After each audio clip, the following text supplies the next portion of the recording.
Everybody, welcome back to another episode of Uncooked. I'm your host, Darren Brown, and we've got one heck of a show in store for you today. You're going to love it. I'm so excited. I wore black today. Do you know why I wore black, ladies and gentlemen? Because it's a funeral today. It's a funeral going on. Sad, sad day. Because you know why there's a funeral? Because we're going to lay to rest bad spending habits. Rest in peace. Credit card debt, you're done. After today, we're going to extremely increase your financial literacy, and you're going to love me for it. Anyway, getting on with today's show. Enough about that. Enough of being silly. Getting on with today's show. So today's show is entitled 10 critical money mistakes that the middle class and the poor make. I'm so passionate about this because I've watched all the financial gurus and experts, and it's just out of touch to me. People calling on these shows and they don't know what to do with their extra 100,000 they get laying around, and they don't know what to do if they should buy the yacht or the Rolls Royce, and they don't know if they should get the mango chutney or not, and it burns me up because I go to work every day and I don't have these problems. I don't have a problem of what should I do with my extra $100,000. So I designed this podcast. I like to call it the podcast for the middle class, for the everyday Joe that's going to work like me, that wants to know, hey, how can I be smarter with my money? How can I, max out my 401k? Should I go pre-tax? Should I go, post-tax? Should I go Roth IRA? Questions like these are the things I want to answer, and that's why I created this podcast. Just drank out of my water bottle. Again, I'm not editing this much. I won't be like one of those YouTubers that are just like jerking all around, looking like a robot. Not going to be me. So I want to mess up a little bit. I'll look down at my notes. Somebody will make some noise in the background. I'm sure some type of wild animal will bust in here and attack me for a few minutes, but he'll leave. So don't worry, he'll leave. So anyway, getting on with the show. So today's show is going to be a 10-part segment about money mistakes that the poor middle class make. People like me and you, because it's a bunch of us. The majority of the country is poor middle class. We make up the largest group. So these 10 sections, I picked them out because they really hit home the most to me, and I feel like I've seen them happen. So this isn't, a study that's done by some Harvard researcher. These are things that I've seen in real life affect people. So they can come up with all the statistics they want to. I've seen these things be a problem, not only in my life, but with my clients as well. So without any further ado, let's get this party started.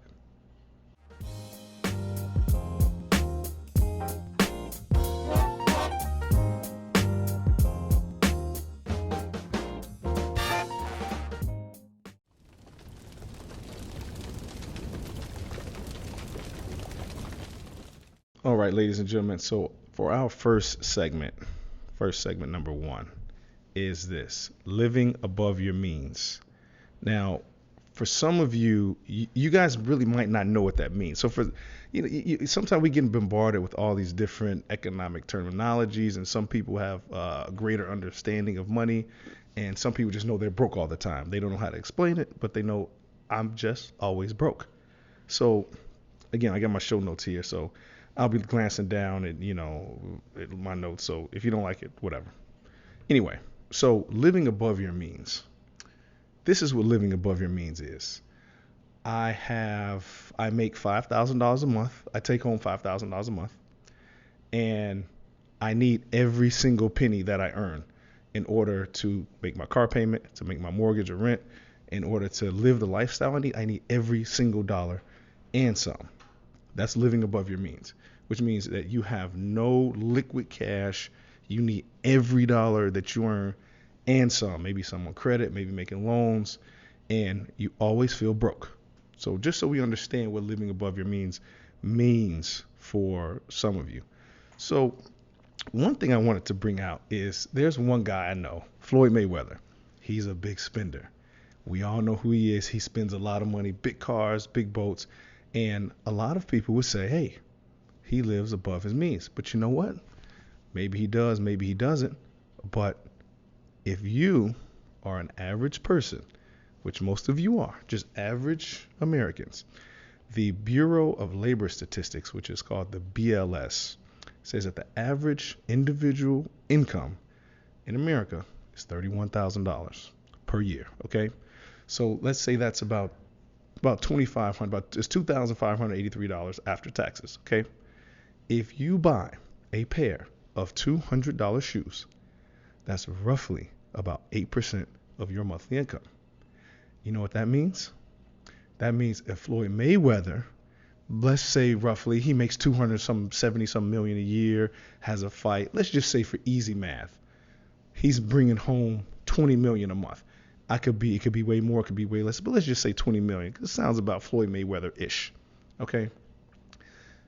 For him to spend 8% of his income on a pair of shoes would be $1.6 million. Now, fact checkers, I know you're out there. I know you're going to Google everything I'm saying. Drop a link in the comments if Floyd Mayweather has purchased a pair of $1.6 million shoes. I don't put it past him. I don't put anything past him. But if he hasn't, I see him a lot of Air Force Ones and things like that. But for Floyd Mayweather to buy a pair of $200,000 shoes, and for you to buy a pair of $200 shoes, you are outspending him if you earn average money in America. So I'm saying this to say that it may not seem like it, but we need to be very, very careful about how much we're spending on what, especially if you're an average income person, like the BLS is alluding to. It may not seem like much, but $200 shoes, no matter how many people have them, out of the question. Okay, and that gets into why do you need $200 shoes? We live in a world and everything just bombards us to buy, and that's not the way to go. And as we continue through this podcast, you'll see a lot of things reference the percentage of your income. So if you're spending all your money, that's why it means you're living above your means. So I encourage my clients. This is some old DB advice. Okay, I encourage my clients to live off of no more than 75% of their total monthly income. Okay, 75%. So right now, if you follow this podcast and you want some good, money advice, things like that, ask yourself, can you live off of 75% of your income? With your current lifestyle, right now, as it is, can you live comfortably, pay all your bills, meet all your needs off of 75% of your total monthly income? Now, that's not written in stone. You can go online and find some people that say you need to live off 50, and some people say you need to live off 95. But what I suggest for my clients and what I have found, which gives you the most breathing room for accidents, for things that pop up, to save and invest, is 75%. Because, you can use the other 25% to invest and things like that. So just give it a try. If you're way off, then maybe, hey, we can tighten it up a little bit. If not, then you are living above your means, my friend. I hate to say it, but you're living above your means. Another thing that gets a lot of people to live above their means, this may be you, this may not be, swiping your debit card. It seems like we spend cash faster. And sometimes I feel like, I have $100 cash in my pocket, and that $100 is gone, like, immediately. People, it's the other way around. We spend more with the debit card than we do with cash. And the major banks know that. When I started my business and I was opening my checking account with Bank of America, they asked me what credit card merchant services are you going to use? Like, what are you going to do? What would be your payment type? Are you going to take or whatever? And I say, well, I don't know, just the basics, I guess, Visa. Well, you need to take as many cards as possible, because do you know that consumers spend 6 times more when they're swiping a debit card opposed to using cash? This came from the bank to me. Real life lesson right here. This is not made up. This is not some Google search. This is real life. When I opened my business checking, they told me consumers spend 6 times more swiping their debit card than they do with cash. Cash is inconvenient. A lot of places don't even take cash. Be very careful when you're swiping that card. Very, very careful, because it does get you to spend more. At the end of the day, it does. So, with that being said, that's what living above your means is. So, all these segments are linked together, and we'll go into how the next step is living paycheck to paycheck, and we'll go into how living paycheck to paycheck affects is pretty much fueled by you living above your means. So let's go on to the next segment. Okay, guys, on to our next segment, living paycheck to paycheck, one of the 10 critical money mistakes that the poor and middle class make. All right, living paycheck to paycheck. In the last segment, we covered the fact that you don't want to live above your means, okay? Living paycheck to paycheck is living above your means. So this is what happens. And let's keep it real right now, okay, guys? If this is you, you don't have to tell nobody. It's just me and you here talking. It's just me and your old pal DB. You can keep it real with me. I'm not gonna grill you, but you gotta stand in your own truth. You gotta be your own person. Be honest with yourself, okay? Living paycheck to paycheck. When you get paid, average Joe. I'm not talking to an entrepreneur right now. I'm not talking to somebody with 5, 6, 7, 8 streams of income. Average Joe, which a lot of you are. When you get paid, how much of your last paycheck do you have when you get paid again? Okay, I get paid $1,000 on February 1st, right? My next paycheck is February 15th. On February 14th, how much of that $1,000 do you have left? Is it zero? Are all your credit cards maxed out? You see, that paycheck to paycheck cycle, that's quicksand. That's financial. That's what I like to call financial quicksand. Okay, because you have to darn near rob Peter to pay Paul is what they used to say back when I was growing up. You know, have to take from one person to give to another. So I have to put some on one credit card to pay this bill, and then when I get some money, I'll pay that credit card back. But then I have another bill, and it's a vicious cycle, and it can also be passed down to your kids. That's no good. Okay, so we know living paycheck to paycheck is no good. So now how do we know the problem. We know the problem. So what's the solution? Okay, how do we fix this? Okay, a couple things here. Number one, budgeting. You need a budget. I don't care how good you think you are. I don't care how, you think you got all your numbers memorized in your head. You don't. Okay? You're not that good. I'm not that good. You're not that good. I don't care what you're going to say. Grill me in the comments if you want. I don't care.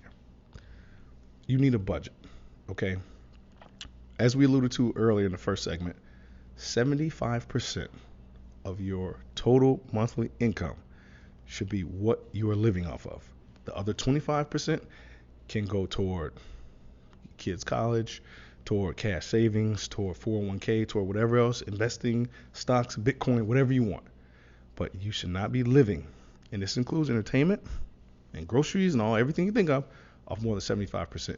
You need a budget in order to stay within that range. It's going to be very difficult to do off the top of your head. Okay? Secondly, to break the paycheck to paycheck cycle, this is something that worked for me. Tracking my expenses accurately. Last month, do you know exactly how much you spent on fast food? To the dollar. Do you know exactly how much you spent on groceries? Now, these are bills that vary a little bit. You probably know what your car note is. You know what your cell phone payment is. Those are pretty much your electric bill. Those fluctuate a little, if you buy a game or something like that. But for the most part, those are fixed expenses. But some things that can change a little bit, like fast food, entertainment. Do you know exactly how much you spent last month or the month before? You need to start tracking those, guys. To break that paycheck to paycheck cycle, it's critical that even if you don't create a budget right away, at least when you start tracking it, I guarantee, and this has happened with a lot of my clients as well, they were blown away at how much money they were spending. They didn't realize they were spending as much as they were until they start tracking their expenses. Okay? And when you're in this paycheck to paycheck cycle, another thing that happens is that when you are broke, you start looking for money the wrong way. The wrong way. And I'm not talking about getting out on the corner and selling no tail. I'm talking about payday loan store. I'm talking about borrowing from friends, from family. Oh, here comes this beggar, and it's habitual. Now your reputation is no good because everybody knows you're begging for money, all because you don't know how to manage money. That's why you got me here. That's why you got your old pal DB. I'm here to save you from all that. If you budget, it will cost you so much less to budget your money and go without for maybe a month or two to get yourself on track than to go to the payday loan store. Payday loan store is financial suicide. The next time you go to payday loan store, what I want you to do is I want you to rent a hearse and drive yourself there because it's financial death. Rent a hearse and go to payday loan store. That's how bad it is. It's horrible. So we know the problem. We know the solution. Again, 75% is the magic number I'm going to stand by.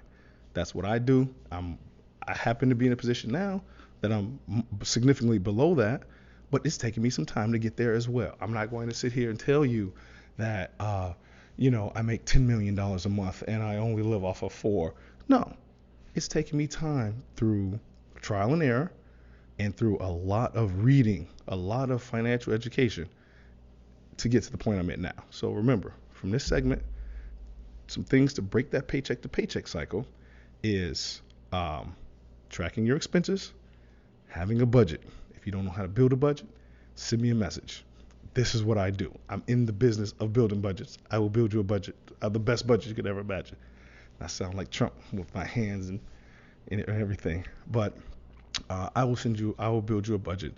So having a budget, tracking your expenses, and again, 75%, no more than 75%. And those will be the first steps to take to break up that vicious and frustrating paycheck to paycheck cycle. On to the next segment. Okay, everybody, we're back. Next segment. Here we go. And keeping the party going, keeping the ball rolling, keeping energy good. The next segment of the 10 critical financial mistakes that the poor middle class make. And I'm botching up the title because I'm probably missing a word or something. If you don't like it, whatever.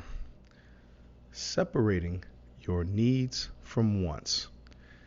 This is huge. It's huge. And I'll tell you why it's huge. This is why it's huge. Because see, you want everything right now. And that's your problem. You want instant gratification, don't you? Okay, all right. I'm sorry. I came at you a little tough. Maybe you don't. Maybe you're, different. But a lot of us, myself included, I wanted this Bentley truck a few months ago. I wanted this Bentley truck so bad. And I know I sound like the people on the big shows. And here comes another dude with money talking about his Bentley truck. It's not like that. I didn't get it because you know why? At the end of the day, I could not afford it. That's why I didn't get the Bentley truck. Anyway, still want the Bentley truck. However, separating your needs from wants is huge. And the first step in mastering this is knowing the environment that we're in. And I live South Florida. I'm in Miami a lot. I'm from Chicago. And I've lived in some fancy places. And it's a lot of competition. There's a lot of social pressure to feel like you're just as good, or social pressure to feel like that you're not poor, or that you are something that you may not be. Okay? So what that does is that skews our thinking and our spending decisions. Okay? So hypothetically, you go to make a purchase. You can really, really want it, but do you need it? The worst part is when you lie to yourself and tell yourself that it's something that you need and it's really a want. You can just delete this podcast right now. If you cannot separate your needs from wants, your basic needs are food, clothing, shelter. Basic food, clothing, shelter. Not Miami STK steak, $150 steak every weekend. Don't get me wrong, love STK. So good. And you guys need to pay me for that because I just actually marketed your restaurant. But they are awesome. But it's not super expensive steaks or designer jeans or $2 million house. I'm talking your basic needs. And it's okay to buy your wants. You work hard. It's okay. But don't lie to yourself and make a purchase by saying, well, it's something I need when it's really a want.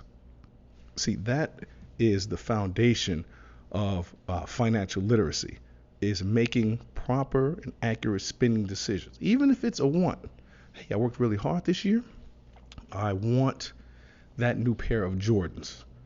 I have the extra money I saved, and I want that pair of designer jeans or that steak from that really good restaurant. It's okay, but don't lie to yourself. So be true to yourself, and that will, I feel, for me, has increased my ability to make smart purchasing decisions, and it's helped me to walk away from bad purchasing decisions, because I feel this: if you're honest with yourself now, you can be honest with yourself later. You lie to yourself now, you will lie to yourself later. And it's better to keep it real with yourself when it's a small purchase, like $100 pair of jeans or whatever, so that when it's time to be truthful for yourself, and now you're sitting at the table and you don't know if you should sign for the Bentley truck or not, you can still be honest with yourself, because you're in the habit of accurately separating your needs from wants. So you say, you know what? I know this is a want. I really like it, but it's a want. I'm not going to lie to myself and say, I need a Bentley truck, or I need $10 million. You don't need $10 million. I don't care what they tell you. You don't need $10 million. I'm sorry. So really, really think about that, separating your needs from wants. It's super critical, man. And if you don't, what'll happen is, and I've seen this personally with some people I work with and some friends, everything that you want becomes essential, and I have to have it. Think about that. How do you hold on to your money when everything that you like that's glittery and shiny or strikes your eye, you put it in the category as a need? As a need, not a want, as a need. Every little thing. $200, $300 shoes. I saw them immediately. I need those. Not I want those. And once we can kind of give to ourselves on and off. Hey, I want that. I'll take it. Maybe yes or no. But a need is, I have to have your needs. I have to have my needs met. It's not a need, man. So moving on from this category, identify if it's a need or a want for every single purchasing decision. Then go from there. Do not lie to yourself. If this is a cornerstone, this is part of the foundation. So you want to break the paycheck to paycheck. You want to not live below your means. You have to control your spending, and it starts with mastering your spending decision. All right, on to the next segment.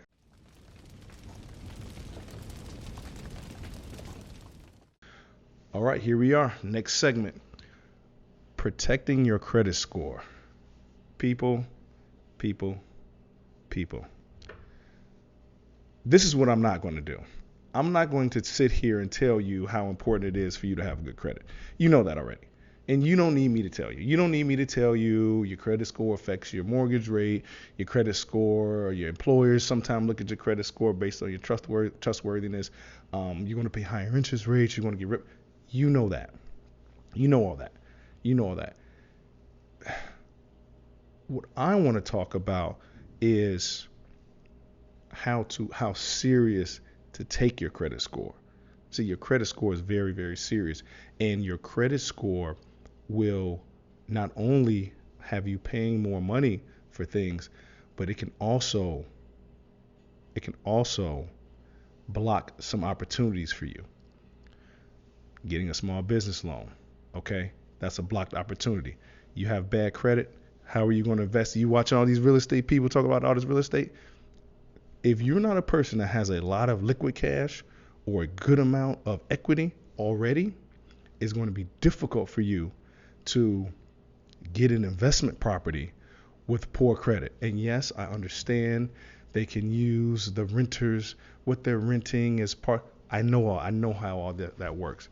Talk to any real estate agent. I don't care who you are, who they are. They will tell you it's going to be more difficult for you to get an investment property with poor credit. Another thing about bad credit is this. You teach your children to be irresponsible with credit.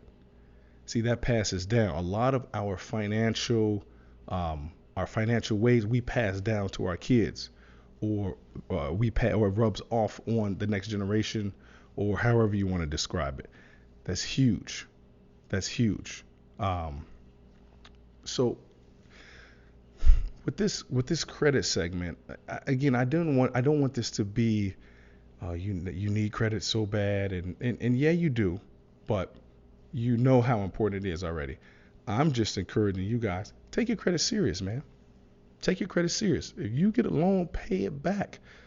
Going back to our opening, if you live off 75% of your income, you'll have some money to pay your debt down.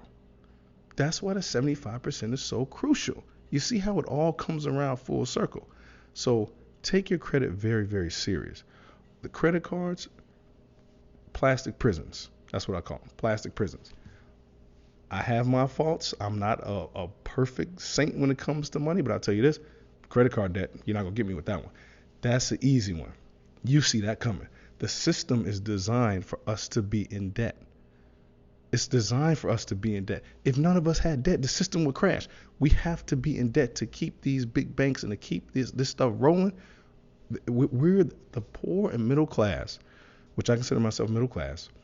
We feed these big banks and this monster. So with that being said, act according to knowledge. Know that it is a trap. It's a 100% trap. If the big banks, somebody's gonna have me assassinated for saying this. So, if I go missing or something, I'm just letting you guys know right now. My name's Darren Brown. I don't own a firearm. I don't even know what else to tell you. So if they try to make something up like I'm a, kingpin or a drug lord or something extreme, somebody please take up for me and just know I made this podcast that said I didn't have a gun, I didn't have any drugs or nothing like that, because they'll try it. So, and I'm black too, so that's shoot me and sprinkle some drugs on me or something crazy. So anyway, but getting back on topic. That's the name of the game. So, and if you notice this with your credit score, let's have a credit score conversation that's a little different than just how important your credit is. We know that. You work hard to build up your credit score, right? Just to show you there's BS in the game. Okay, you work hard to build up your credit score. You have an 800 credit score, 800, sitting pretty. Okay, you go 30 days past due. That 30-day past due that hits your credit score, and you may know this already, it's going to hit you and hurt you a lot harder than it would be if your credit score was already 5 something. See that you get penalized harder for having a better credit score, because the name of the game is to keep you with a low credit score so your interest rates can be higher, so the big banks and these people can make a bunch of money off of you. That's the game. That's the game. So if you want to break this up, you got to manage those credit cards, man. I know some people that have, and you may be one, maybe not, have gotten buried in thousands of dollars in credit card debt. And do you know why? Going back to our previous point again, spending decisions, because everything was a need, and these people didn't have the ability to separate the difference between needs and wants. So what happened? I see something I like. I need it right now. Got my card. And you know why I'm using the card? Back to the first point, because I'm living above my means and I don't have any cash to spend on it. I'm living above my means, so I'm swiping my card. And you know what else you're not thinking about? You're not really thinking about, let's say your credit card has a 10% interest rate. You're not thinking, okay, I made a $100 purchase. I'm paying 10% on $100, which is $10. So I'm paying back $110. Oh, no. It's compounded interest, kind of like a 401k or something like that. It's compounded interest, because you're only paying a little bit of it. Okay. I say all this to say that when it comes to financial literacy, all these things, all 10 of these points are interconnected and they all work together. This is the way to break the cycle. I don't live paycheck to paycheck. I live below my means. I have enough money in the bank because I do these things. It's not rocket science. You don't have to make $300,000 a year to do these things. What you have to do is you have to be honest with yourself. You have to have some willpower, and you have to look yourself in the mirror and say, you know what, I want to change and I'm going to do it. And you have to be dedicated, just like going to the gym to get, more muscles, or to burn fat, anything you want to be good at, you got to get serious about it. And I'm giving you the game. I start this podcast, it's free. This is no webinar. This is no event where you got to spend $400, $500, $600 and wear a lanyard and sit in a conference room and hear me talk. This is free. I'm giving you a game for free. So when it comes to credit card debt, I'll close with this because I don't want to get too lengthy on all these because we have some more things to cover. Take your credit card debt seriously. Be responsible with credit cards. They have the ability to make or break a lot of opportunity for you. On top of, like we already know, paying high interest rates for your car and things like that. And the poor and middle class are exploited because you know what the big banks know? The big banks know that a lot of us are not good managing money. They know that. And tell me this, why do you think your limit goes up? All you got to do is pay your minimum, and your limit is going to continue to go up. Do this one day. Get a $500 credit card. Get a $500 credit card, okay? Put $450 on the credit card, okay? Pay the minimum payment. Just keep paying it. Limit's going to go up. Let's say the $500 credit card goes up to $1,000. Put $900 on the card. Keep paying the minimum payment. What's going to happen? It's going to go up. The banks are continuing to make more and more money off of you because they know you're not responsible with your credit card. You know why? Because you're not paying the balance down. American Express is a little bit different because you have to pay an annual fee, and I understand that. You have to pay it off every month. I get that. So I understand there are some exceptions to the rule, but when it comes to that credit card debt, especially with your kids, make sure that you train them how to be responsible. And this will bleed into not just being responsible with credit card debt, but being responsible with things that have power, like money has a lot of power. Guns has a lot of power. Things that have a lot of power, I feel we should be responsible with as adults. And credit cards are one of them. All right, enough about credit card debt. Let's move on to the next segment. Peace.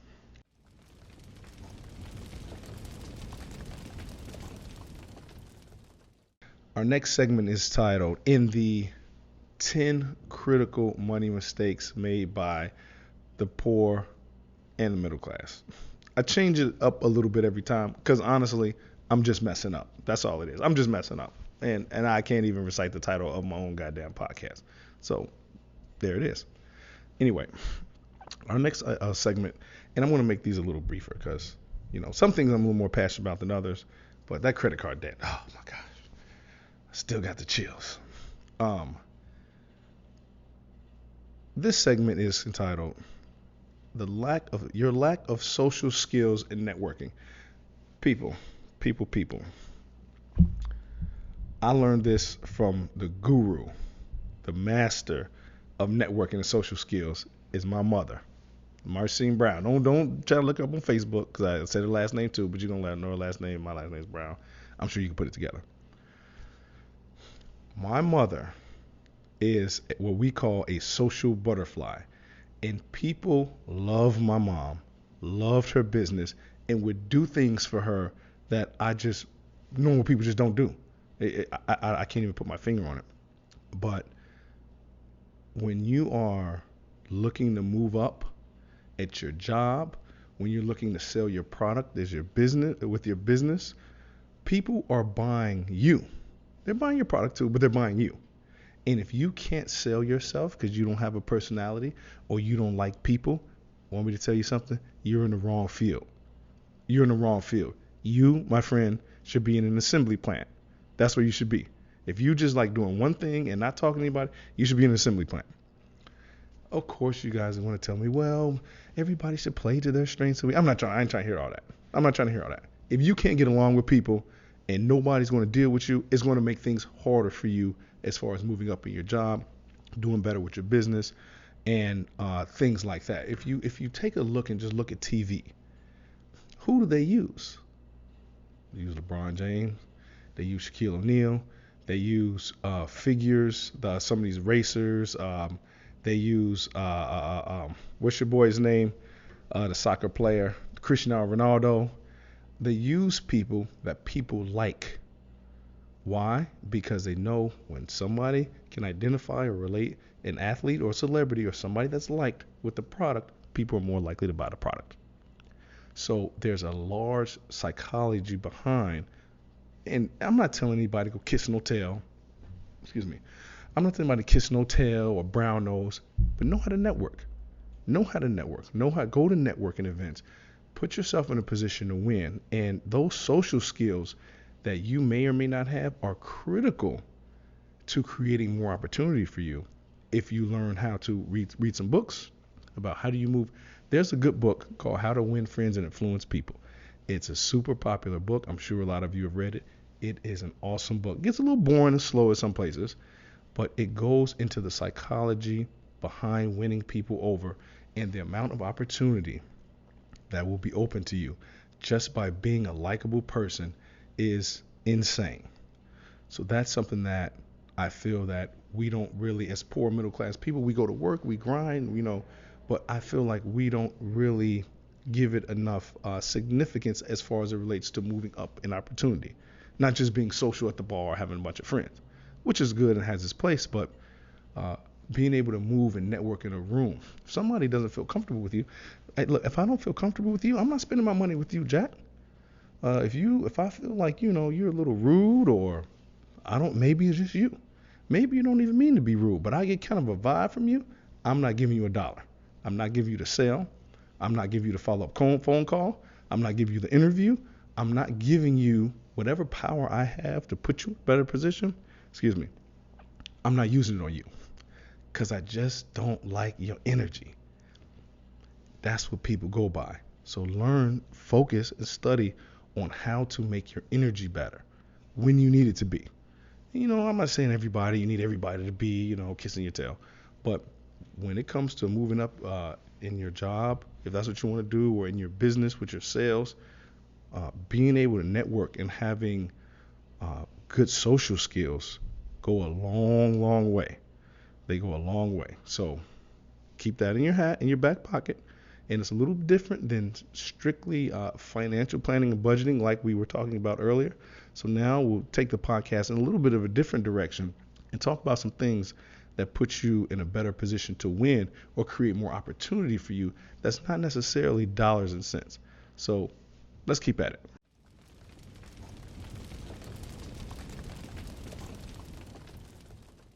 Okay, back at it. Here we go.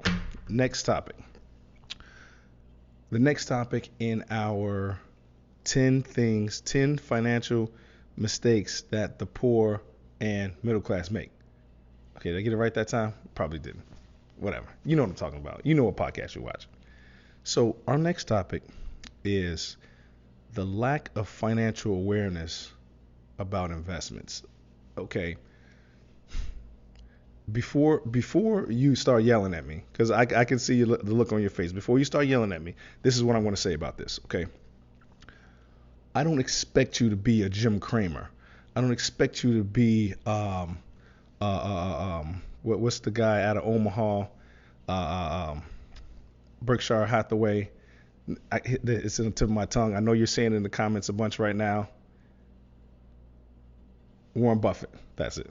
Thank you. I couldn't see the comments, but I was going to get it eventually. So I'm going to ask you to be the next Warren Buffett or the next Mark Zuckerberg. You don't have to be some .com billionaire and know every stock and penny stock and Forex and Bitcoin.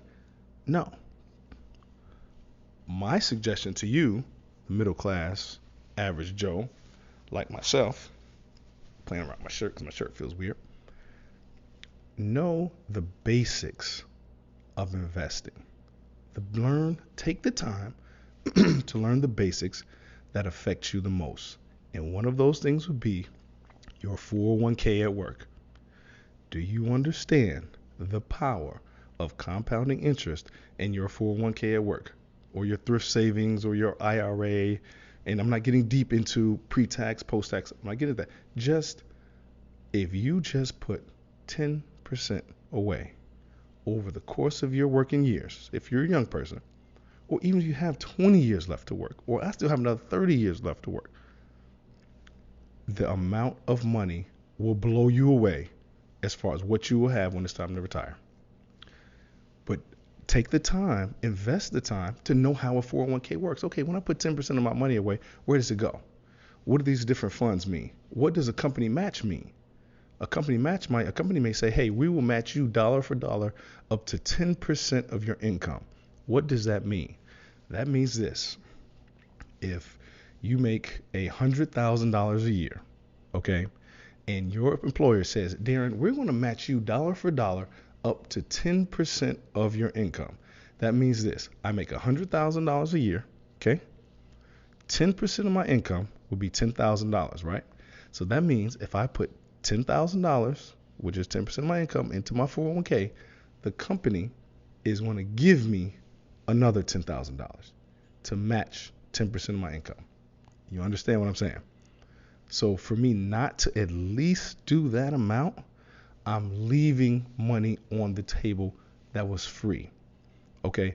These are some things that I'm sure a lot of you know about, but there are so many of us that don't even look at this stuff. 401k, I'm too busy. You know what I'm too busy doing? I'm too busy living above my means. I'm too busy swiping. I'm too busy not paying attention. I want the Jordans. I want the instant gratification. You see, when you stop to become like my uncle Marshall, one of my mentors, when you stop to become a student of money and you start understanding the game is really not that complicated. You don't have to learn extreme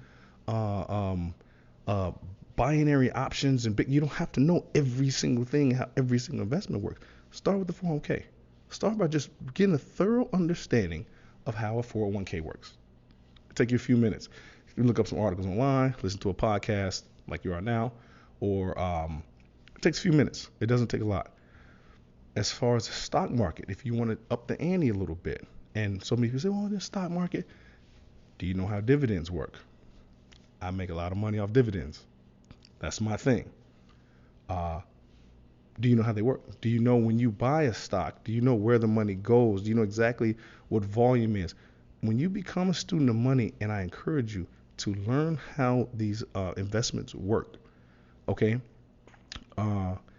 Again, these are some of the things, the people with money know this. And not only do they know this, they pass it down to their kids. Okay? So what you're doing is not just looking out for you, you're looking out for the next generation too. You see what I'm saying? So these are things that are going to pay off for you in the long. Just having that knowledge, when they say knowledge is power, having that knowledge is tremendous. This is a big deal, people. This is not some little walk in the park stuff. This is a big deal. So take the time to learn how some of these investments work. And then I wouldn't suggest for you to, okay, I read, one chapter of something, I'm going to drop $10,000 or $2,000 or whatever, or my life savings into one stock. I wouldn't suggest that. You do your research, you make your own decisions. Now, I'm not here to tell you what to invest in, but I'll tell you this. I'll show you how everything works. I'll show you everything works A to Z. I show my clients all the time how investments work, how Bitcoin works. You want to know, you want to invest in Bitcoin? Okay. Excuse me. If you want to invest in Bitcoin, can you tell me how it works? Tell me how are you going to get your money back? How do you plan on making money off this? Well, I don't know. I just hear everybody told me that is one other thing that I have some friends that have got burned bad on is this. And real estate people, you're watching this. Real estate people, back me up on this. You jump into real estate and you have no idea what you're doing, you're asking for it. You are asking for it. I know everybody's big on, real estate. You can make a ton of money in real estate. Of course. You can lose a lot of money in real estate too.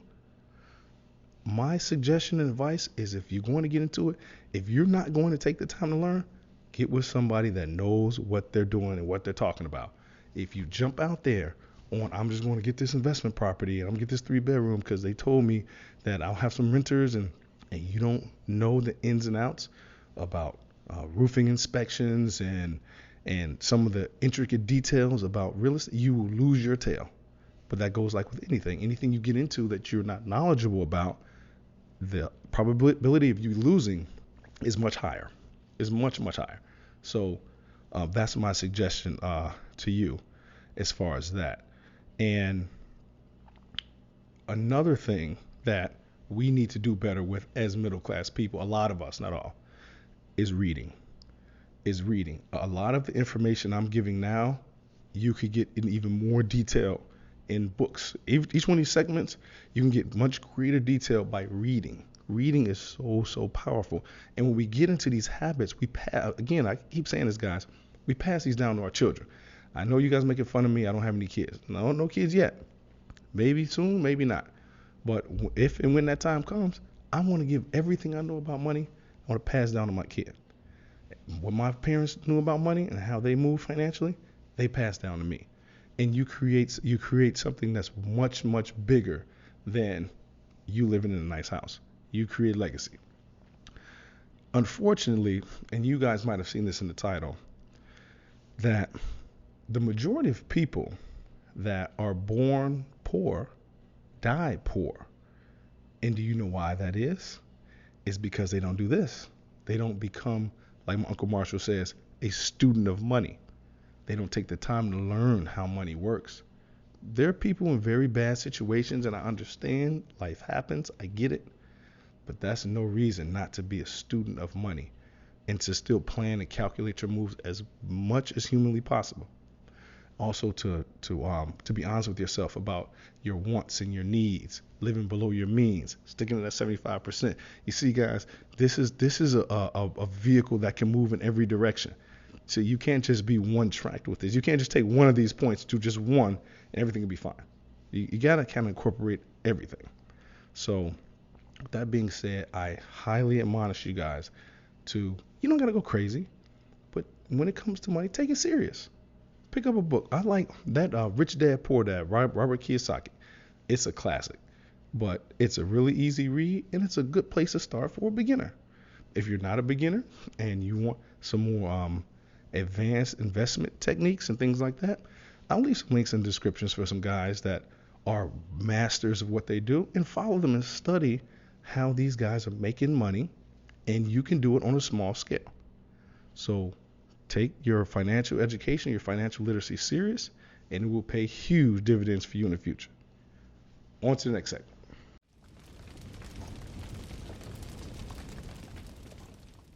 Okay, on to the next segment. In the podcast, the 10 money mistakes that the poor middle class make. Think I got it that time. Maybe. I know you guys are probably going crazy in the comments. I'm sure, whatever. All right, on to the next segment. So, this segment, something that I have seen ruin people, the use of drugs and your criminal background. I have seen people that have missed out on 6-figure opportunities because of a criminal background that stays with you for a long time because of poor decision making. Maybe it wasn't your fault. Maybe some stuff went down. These things are, and I'm not trying to get too deep into mass incarceration or the incarceration rates for black people or minorities in the United States. I mean, this is a very, very intricate ball of wax.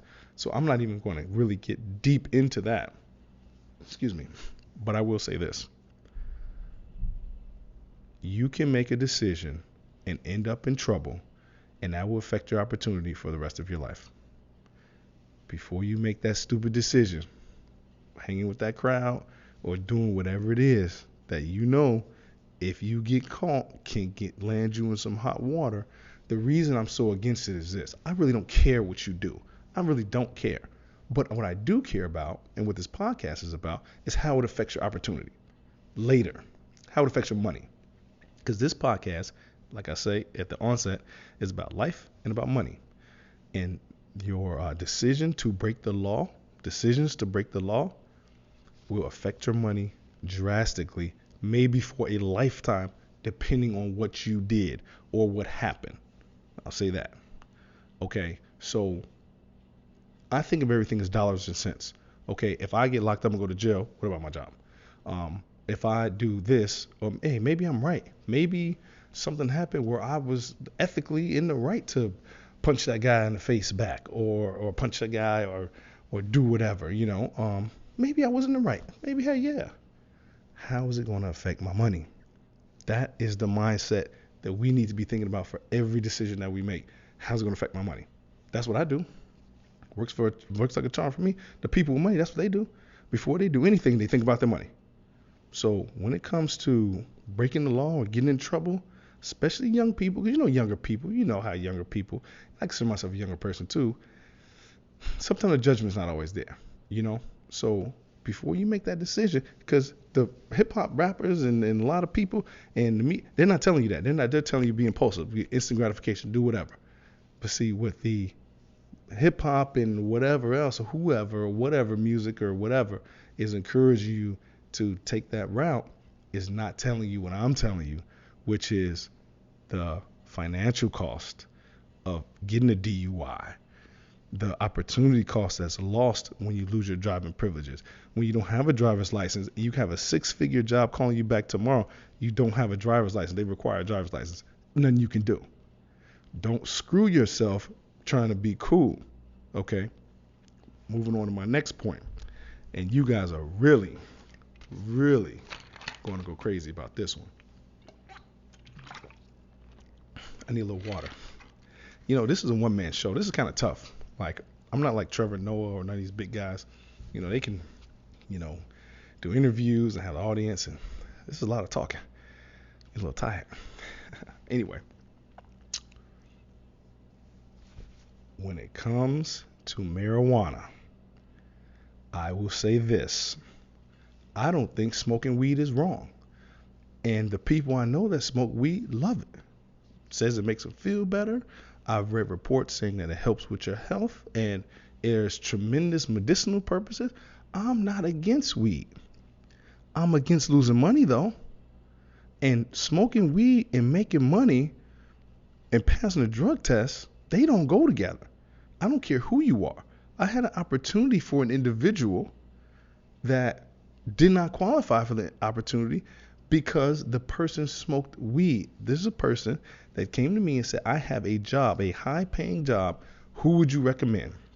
I recommended an individual, and they said, but Darren, I'll tell you this. We're going to do a drug test. I know you're a great dude, and I watch your podcast. I know you personally. Whoever you vouch for, I know is golden. So whoever you recommend, consider him in. I'm going off your recommendation. The individual I wanted for the job smokes marijuana on a regular basis and did not qualify for the job because of it.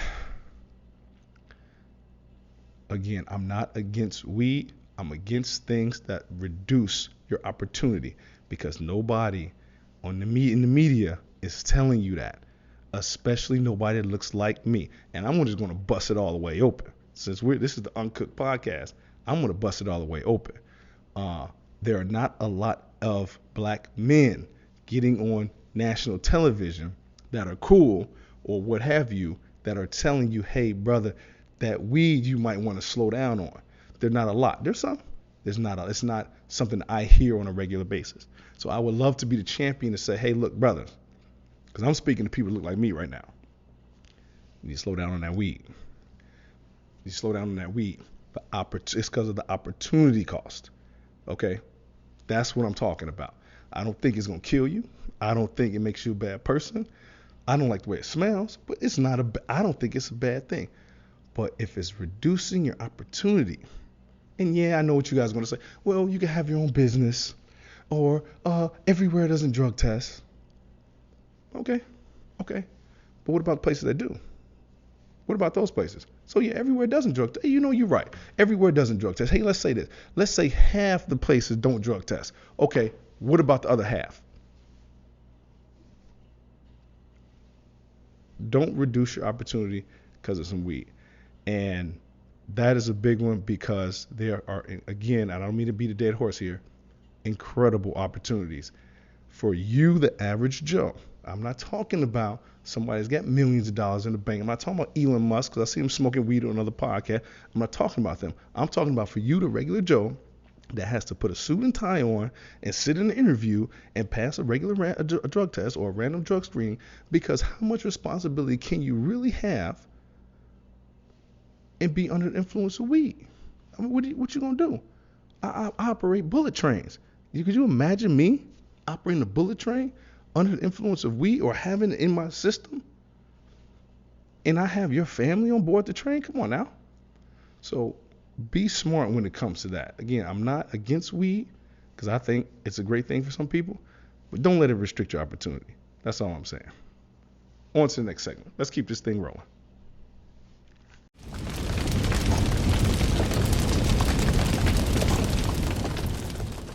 Okay, here we go.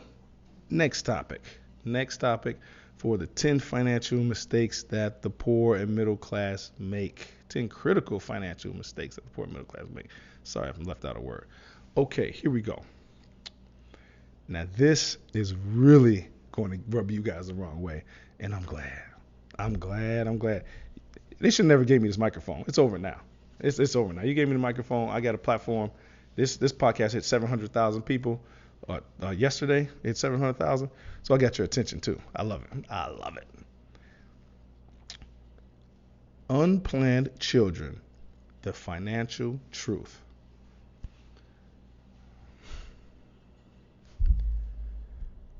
Very touchy topic.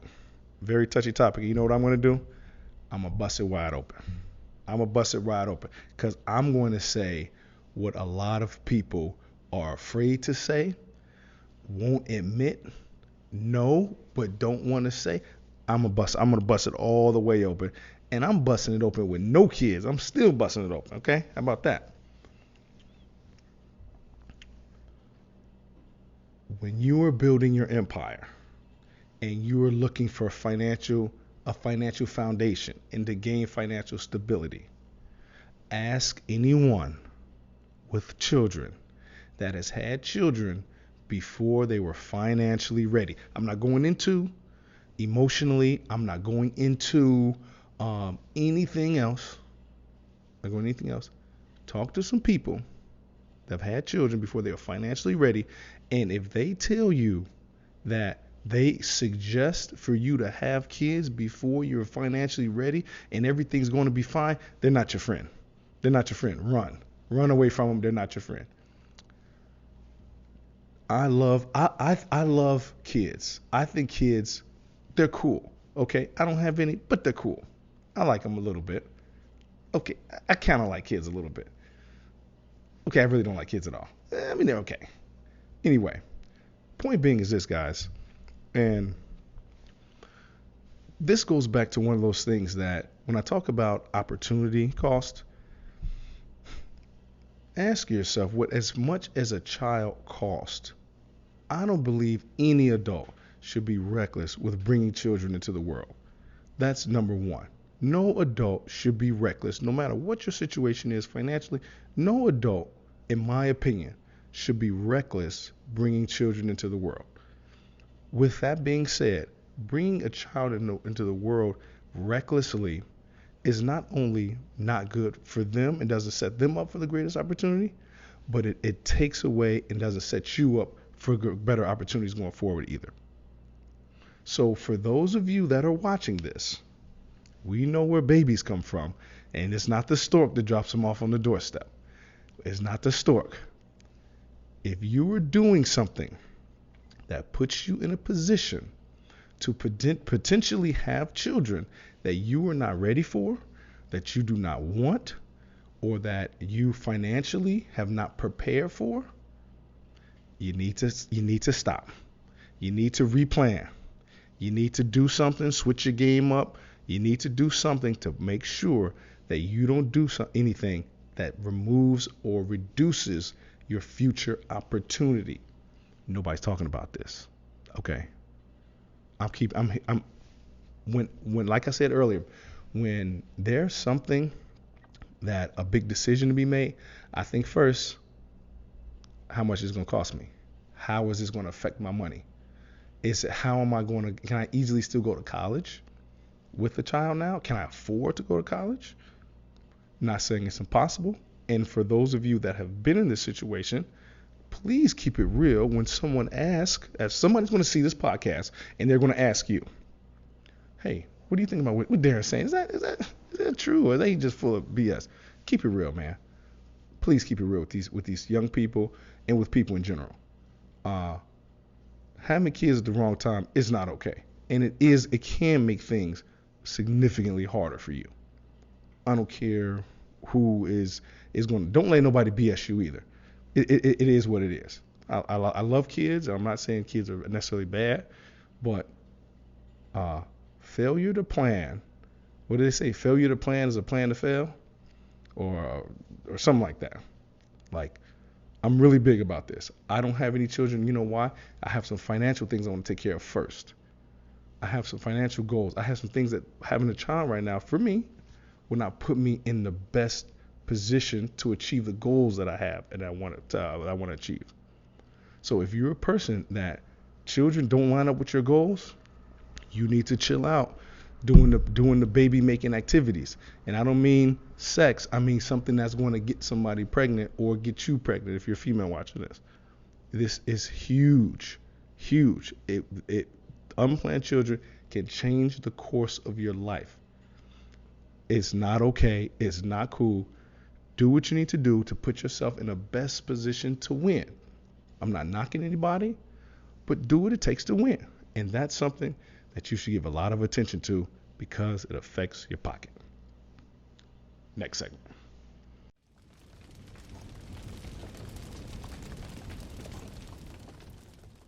Okay, guys, moving forward, let's just keep it going. Next segment, staying healthy. Staying healthy. 66% of all bankruptcies in America are tied to guess what? I know some people were thinking, go ahead, in the comments, what are you guessing? I'm sure a lot of people are guessing college debt, and that's a good one. Some people might be thinking credit card debt. That's a great guess too. 66% of all bankruptcies in the United States are related to medical expenses, medical costs. Okay. I understand life happens and we get sick, and there's a lot of sicknesses and there are things out there that we can't prevent. If you have a heart attack, you can be I know a guy that was a perfect bill of health, had a heart attack, dropped dead and died. I mean, it's nothing he could do. He could eat all the fruits and vegetables and organic, whatever. It's nothing he can do. So let's just be clear. I'm not talking about terminal diseases or things you can't affect or you can't change. However, there is a lot we can change, and there are some things that are preventable, and there's some disease we get just because of our own bad diets. Now, I'm not saying you have to be, go off on the deep end or anything like that. The purpose of this segment of the podcast is just to bring awareness to how much being unhealthy can cost you. Okay? When I think of a person that's unhealthy and some expenses that they have, I think of hospital visits, number one. We know, especially here in the United States, the cost of healthcare is astronomical. Prescription drugs. Think of potentially missing work.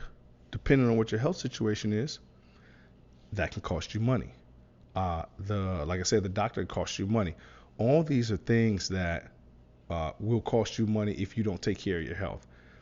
I love to party and have a good time on the weekends when I'm off. Heavy drinking, no good. And not just for your health's sake and the sake of your liver and kidneys, but also for the sake of your focus. And that's why I have personally, it's a personal thing, guys. You do whatever you want. You can do it. You can take this if you want, or you can leave it. I don't care. When I stepped back off of drinking so much alcohol, my focus became sharper. I felt better. There's nobody that gave up drinking or decided to drink less that said, man, you know what? I decided to drink less and I've gained weight, I've lost money, and my life has really just nosedived when I stopped drinking. Anybody ever said that? Anybody said their life just fell apart when they gave up alcohol? And again, I'm not saying you to give it up or to drink, but I'm just giving my experience. When I step back off of alcohol, I always feel better. Now it's hard because socially we drink, but heavy drinking, affects also your productivity. And these are all things that can cost you money. Uh, so when it comes to your health, your diet and exercise, a lot of wealthy people take diet and exercise very, very, very serious. They spend top dollar for top foods, quality foods. Uh, they go to the gym every day in the morning. So take care of your health. By not taking care of your health, can cost you so much money. And those poor eating habits and your the way you go to the gym and the way you take care, it passes down to your kids. Your kids grow up 10, 20, 15, 20, 30. Hopefully they're not still in your house at 30. Some are. But they grow up seeing your behavior for all those years. So set a good example for your kids and take your health serious, when you can. Because I understand it's expensive to eat healthy, and you're like, okay, Darren, you're standing there, but you've never been to Whole Foods. Whole Foods costs, and I'm a single mom with 10 kids, and I can't afford to go to Whole Foods. Yeah, maybe you can afford to go to Whole Foods, but you know what? You can make some rice instead of eating all those Flaming Hots or something. So I just want to say in this segment, take your health serious because it will pay you dividends. My mom always has this a saying that says, you take care of your body now, your body will take care of you later. So take your health very, very serious. Now, that's the last segment. That's the last part. Now, I'm actually my mouth is dry. I've been on here talking for God knows how long. I messed up about 50 times. I lost my place a bunch. But you know why I'm doing this is because I want people that are middle class like me to win. And the foundation of winning is being smart with your money, in my opinion. That's one of the ways to win, is being smart with your money and being more responsible. And this is really my passion because I just feel like financial literacy and financial education, especially amongst people that look like me, is lacking.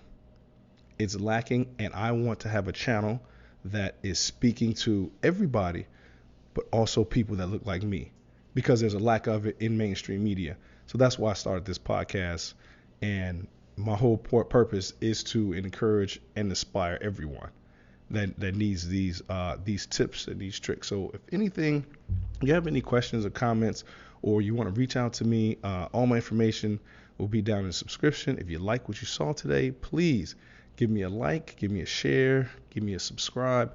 I appreciate your support as always, and we'll be looking for you next week. Peace.